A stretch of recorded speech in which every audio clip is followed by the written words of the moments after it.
वो सख्ती के साथ ममलकत चलाता था। उसका फरमान जालिमाना, बेरहम और बर्बरियत से भरपूर था। बनी इसराइल पर उसकी ज्यादतियां और जुल्म मुसलसल जारी थे। उसके खिलाफ बोलने की हिम्मत किसी में न थी। मगर अचानक एक अजीब वाक़या पेश आ गया।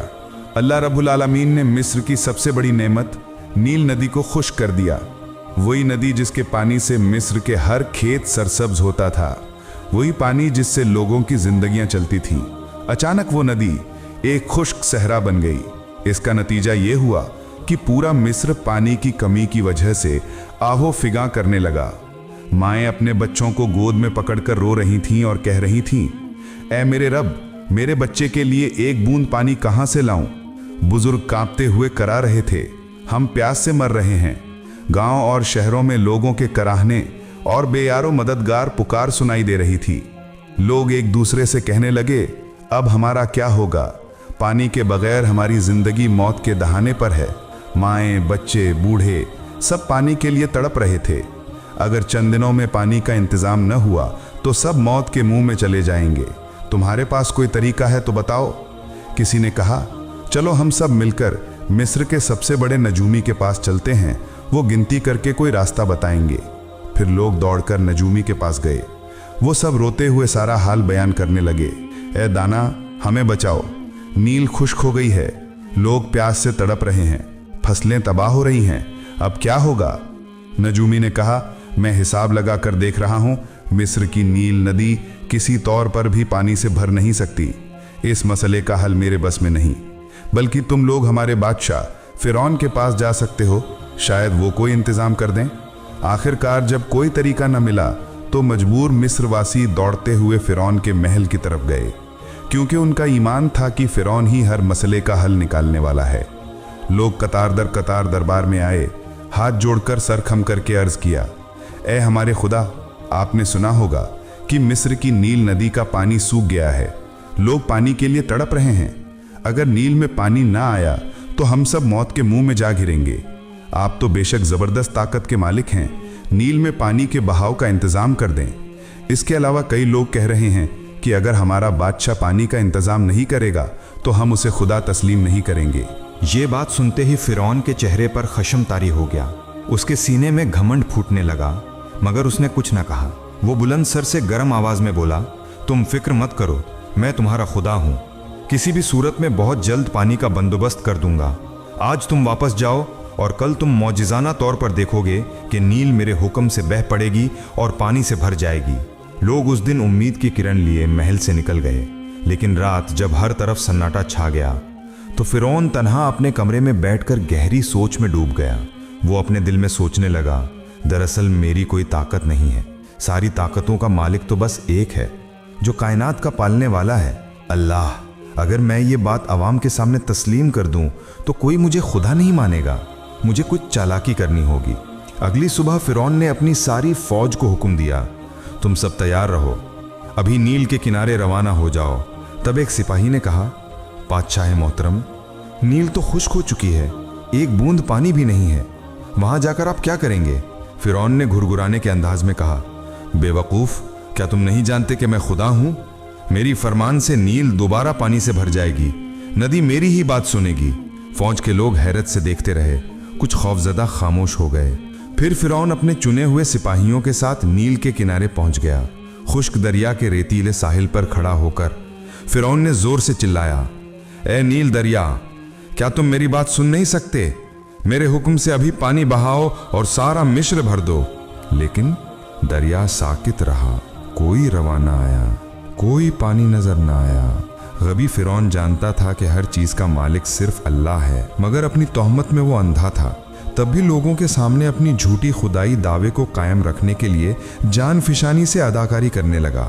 बार बार पानी मांगने के बावजूद नाकामी की वजह से वो फिक्र और इस्तिराब में मुब्तला हो गया।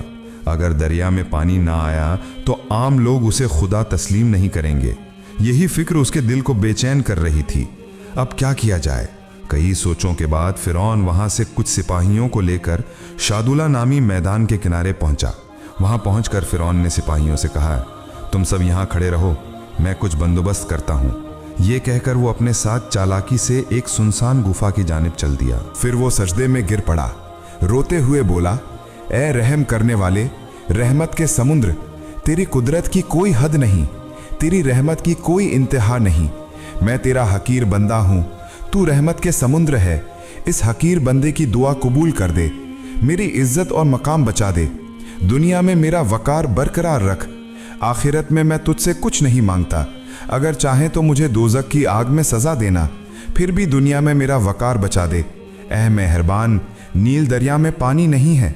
एक तरफ तो मिस्र के लोग मौत के दहाने पर पहुंच रहे हैं, बेगुनाह बच्चे, औरतें, बूढ़े सब मौत के गिलास में जा रहे हैं।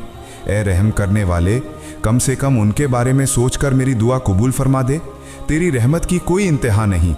दूसरी तरफ तेरे इस हकीर बंदे की इज्जत मिटकर राख हो जाएगी, लोग मुझे बदनाम करेंगे, मुल्क के सामने मैं मजाक बन जाऊंगा। ए बुजुर्ग रहनुमा, ए मेहरबान, तू मेरी हालत से हमेशा बाखबर है, फिर भी मैं तुझसे इल्तिजा कर रहा हूँ, बराए मेहरबानी मेरी दरखास्त कबूल कर दे, मैं तेरी हमेशा शुक्रगुजार रहूंगा।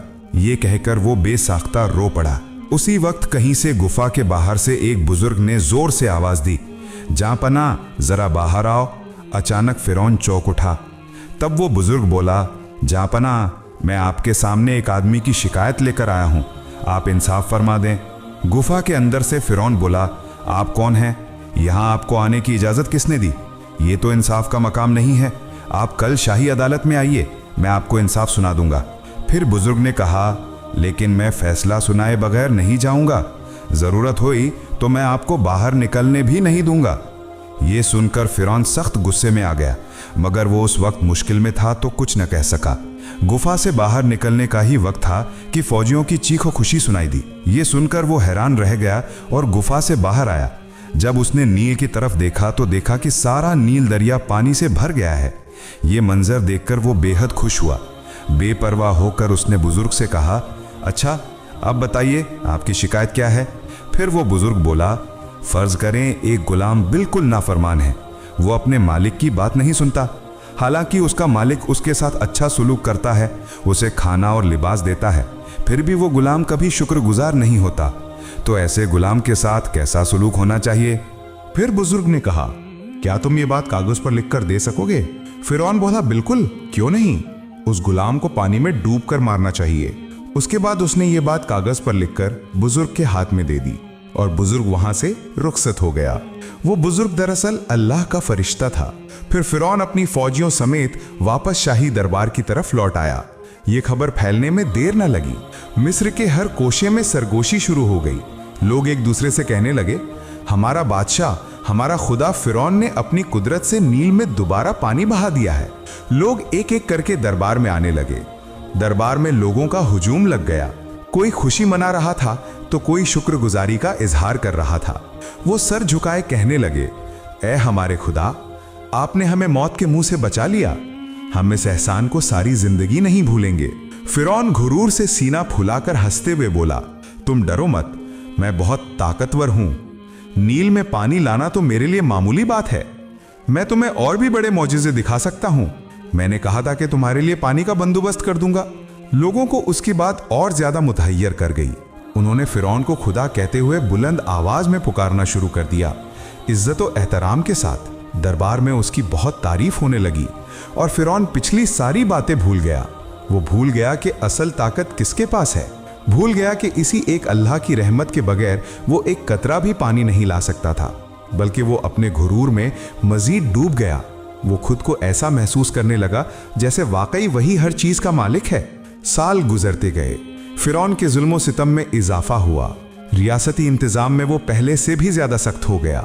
उसके दिल में गुरूर पहाड़ जैसा बुलंद हो गया। वक्त बहता रहा।